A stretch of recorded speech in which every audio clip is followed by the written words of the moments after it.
ይሄ ቪዲዮ ለባለትዳሮች ነው። በተለይ ለባለትዳሮች ወንዶች፣ ለወንዶች የተሰጠ ምክርና ሚስጥር ነው።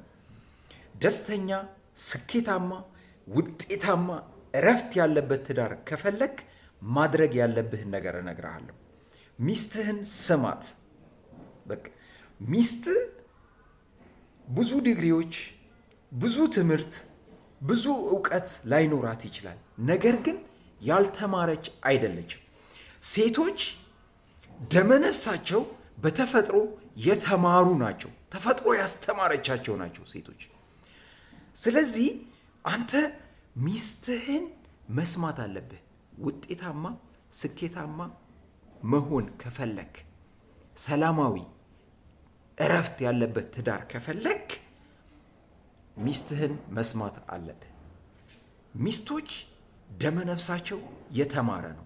ይታያቸዋል፣ ያውቃሉ፣ እውቀት አላቸው። ለዛውም ከትምህርት ቤት ከንባብ ከምናምን በተፈጥሮ የተገኘ እውቀት አላቸው። የሆነ ነገር ስትላት ይሄ ነገር አላማረኝም ካለች ነገሩን ጨርሰህ እንኳን ባትተው ቆም ብለህ የማሰብ ልማድ ይኑርህ።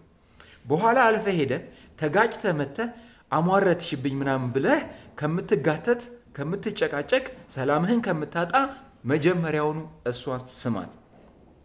አንድ በትዳር ውስጥ እየኖረ ከባለቤቱ ጋር አብሮ እየኖረ ሚስቱን እንደ አላዋቂ የሚቆጥር ሰው በጣም ትልቅ በረከት ነው የሚያጣው። ትዳር የሚባለው ነገር ደግሞ በእውቀት በችሎታ ብቻ የሚመራ ጉዳይ አይደለም። ነገርየው መንፈሳዊም ነው። አንድ ናቸው አይደለም የሚለው፣ አንድ ስጋ ናቸው ነው የሚለው። እንዴት ራስህን ላለማዳመጥ እየሞከርክ ውጤታማ ልትሆን ትችላለህ? እሷ ማለት ያንተ ምቹ ረዳት እና ከአንተ ጋር አንድ የተባለች ናት። ስለዚህ እሷን አለመስማትህ በብዙ ነገር እንድትጎል ያደርግሃል። በቃ በዚህ ባለቤታችሁን ባለመስማት ብዙ ስትራግል ያደረጋችሁ ሰዎች እንደ ባለቤታችሁን ደግሞ በመስማት ብዙ ውጤት ያመጣችሁ፣ ብዙ ሰላም፣ ብዙ ደስታ፣ ብዙ በረከት ለቤተሰባችሁ ያመጣችሁ ሰዎች የምለው ነገር ይገባችኋል። ስለዚህ ሚስታችሁን ስሙ። ውጤታማ መሆን ከፈለጋችሁ፣ ሰላም ከፈለጋችሁ፣ ስኬታማ መሆን ከፈለጋችሁ ሚስታችሁን ስሙ። ሚስታችሁ በደመነፍስ የተማረች እግዚአብሔር ያስተማራት አንድ ነገር ከመሆኑ በፊት የሚገባት ናት። በቃ መስማት ግዴታ አለባችሁ። ይህን የማታደርጉ ከሆነ በቃ ስኬቴን አልፈልግም፣ ሰላሜን አልፈልግም፣ እንደዚሁ በቲቢቴ እንደዚሁ እሷን ገለል አድርጌ እቀጥላለሁ የምትሉ ከሆነ ምርጫችሁ ነው።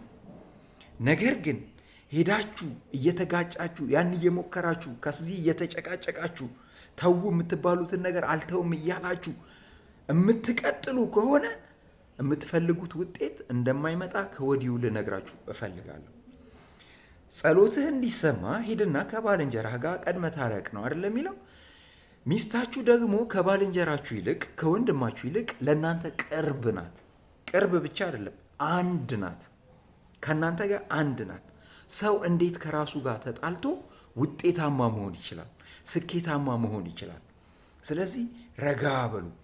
ሚስቶቻችሁን የመስማት ልማድ ይኑራችሁ እና ቤታችሁ በሰላም በበረከት ፋይናንሻሊ በብዙ ነገር ይባረካል።